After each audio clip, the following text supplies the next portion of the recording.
Sup, my name is Ryu for TheCouncilNetwork. Welcome to the Suicide Squad movie review.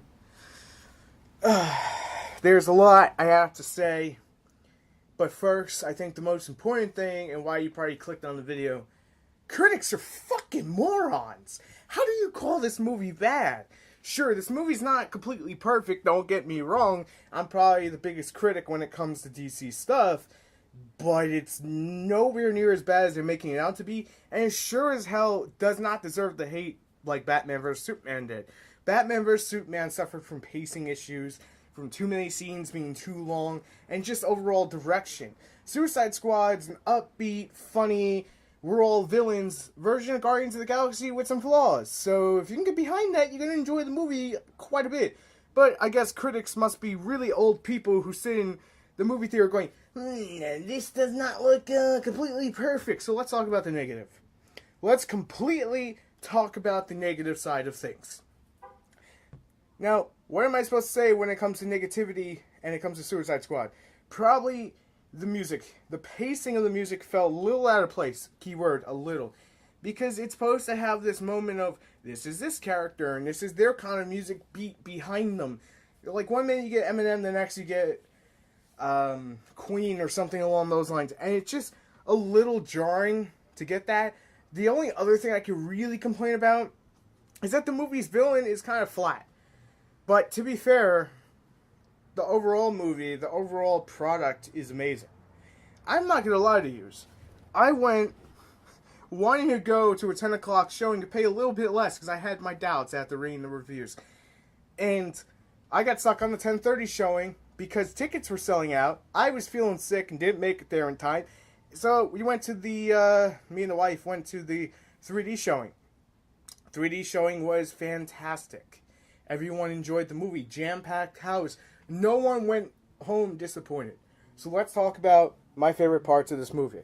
Margot Robbie.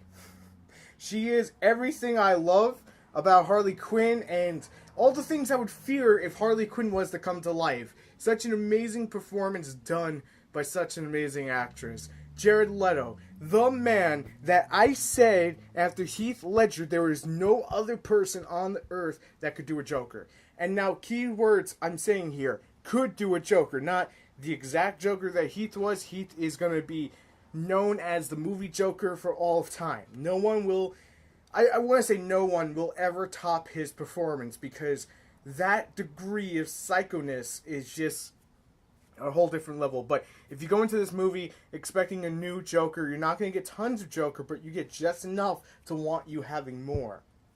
And one of my favorite things, and why I talked about Harley Quinn and Joker first, is because there was this great scene that comes out of the 90s comic books from when she was first revealed, and it's them two dancing. My only other kind of little negative thing, but it's not a huge thing, is that I would probably say the love between Joker and Harley, and you're probably going, what the hell are you talking about? Well, Joker's absolutely in love with Harley. He'll do anything to keep her, right next to him. And it's not the Joker that we're used to. It's a completely new Joker. And I'm okay with this. Jared Leto scares the shit out of me as Joker, to be completely fair to some degree. Ben Affleck. He's in the movie. He's not, completely in the movie. He's just in the beginning of the movie. And big spoilers, he's in the post-credit. So, I like him as Batman. I really do. I have no issue. Even seeing him here in this movie reinstates that whole vision I said, I don't have a problem with his Batman. It was just the direction of the movie, and I stand by it. He's still an amazing Batman. The dialogue exchange he had with Joker and Harley, the dialogue exchange he had with Deadshot. Loved every second of it. I love how he basically said to Deadshot, I don't want to do this in front of your daughter. Just come in peacefully. I have a terrible Batman voice. What can I say when I'm under the weather? But the whole point that it comes down to is Ben Affleck's little cameo was done extremely well. And as many of you may have heard, there is another cameo, and that is the Flash. Now, I've been very, how do I point this out? I don't like the Flash's costume.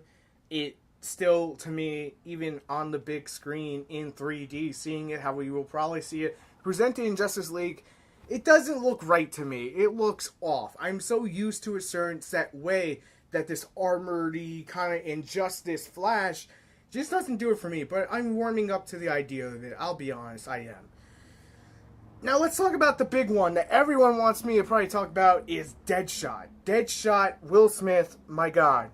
I never thought I'd see Will Smith play a bad guy. Now, he's not completely perfect at it, but he's not terrible at it. He does what he needs to do, and he gives more humanity to the character than I expected, and I'm okay with that. I like the way it was played out. El Diablo surprised in the movie for me, in all honesty. I was not expecting to love this character the way I did, and when he died, I just got this like, oh, fuck. I wish he was back, but now it makes sense. Katana, loved her in the role. There's not too many speaking lines, but when she speaks, you feel the emotion coming through her when she's talking to her dead husband. In the entire sword, it was done extremely well. Loved every second of it. There's a lot of characters to go through, so I'm going to be jumping through them. Jai Courtney as Captain Boomerang. I'll be honest, design-wise, I prefer the Arrowverse of Captain Boomerang, but this was a surprise. He was over the top, and him having a pony was just fucking downright hilarious, and I loved every second of it, to be completely fair. So I can't wait to see more. Hopefully he gets another cameo in the Flash movie or something along those lines, because it'll be a shame if he doesn't. Now there's 2 characters, actually 3, 4 I haven't really talked about yet. I'm going to get to Killer Croc. The way he walked to it made me giggle, I'm not going to lie, but his look overall reminded me of the 90s edition of the Batman animated series. Loved him in it. Little disappointed that he didn't have a dialogue exchange with Ben Affleck's Batman. I kind of wish that would have happened. That would have been great to see. Rick Flag. I wasn't a big fan of Rick Flag. I'm still not a big fan of Rick Flag. But he does what he needs to do in the role, you know. And I was fine with that. I was just more excited for everyone else's role. Enchantress, probably one of my favorite comic book villains to date right now on the movieverse. I like the way she was portrayed. The psycho witch who frees her brother, and her brother doesn't get named. That was a little disappointing too. But like I said, you know, there's some things that are just disappointing. There's some things that are just amazing. So let's talk about more amazing stuff. So I'd like to quote one of these, I won't say what, but if you Google it, you'll probably find it. Suicide Squad is the worst of the worst. Who writes this? Were we watching the same movie? I'm pretty sure we were watching the same cut of the movie, because this movie was actually done pretty damn good, even with all its flaws.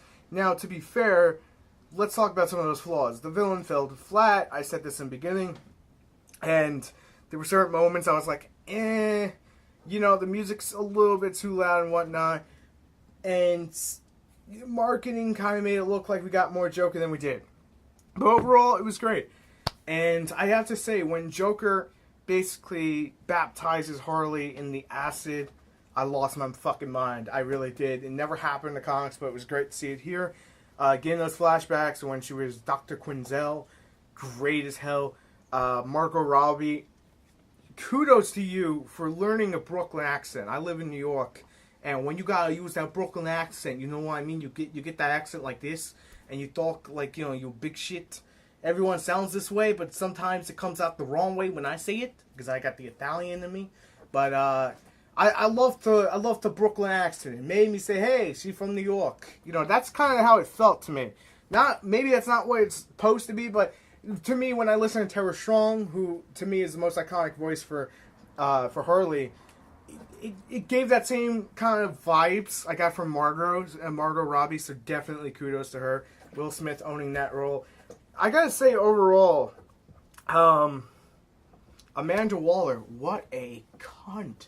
The actress who played her, spot on. That's Amanda Waller that I know from every source. Crazy, conniving, evil woman, and you get to see her kill FBI agents. She's like, fuck them all. You know, we don't need them. You just need me. I'm the most important thing. And when Enchantress gets her and starts going crazy as fuck, you know, it goes over the top. There's a few little plot holes that I would see is okay, so here's the thing. Batman's forming Justice League at the time of the movie, right? Him and Wonder Woman, you know, they're not, I would argue to say they're not super duper off from where, you know, the sky is going. They would probably hear on some news report. That's just what I believe. I guess because Argus was kind of covering it up or something, and that's kind of why Batman knew afterwards. And he had that post-credit scene with her, and he's like, I want the documents, you know. And she's like, well, maybe you should have less out. I can't remember exactly what she said to him, but it was great nonetheless.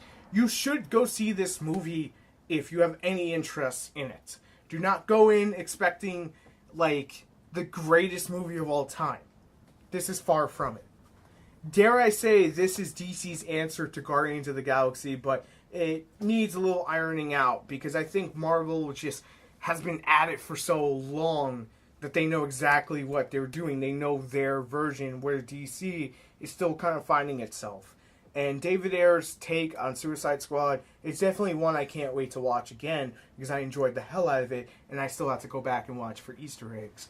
I definitely don't want to give it a score, because I feel it undervalues the movie itself. It's pretty much pass, rent, buy, or go see it in the theaters. Go see it in the theaters would probably be the highest recommendation I can give. And that's definitely what I'm going to give it. So if you want an actual point system, I'd say 7.5. Not perfect, but enjoyable for what it is. Trust me, it's a good summer movie. It's the last summer action movie. Go see it. And if you guys enjoyed the review, make sure to subscribe for more here on the Council Network. I've been behind on videos. I'm going to work on getting those out to you guys, but I just want to say thank you as always. And we'll see you guys on the next one. Peace.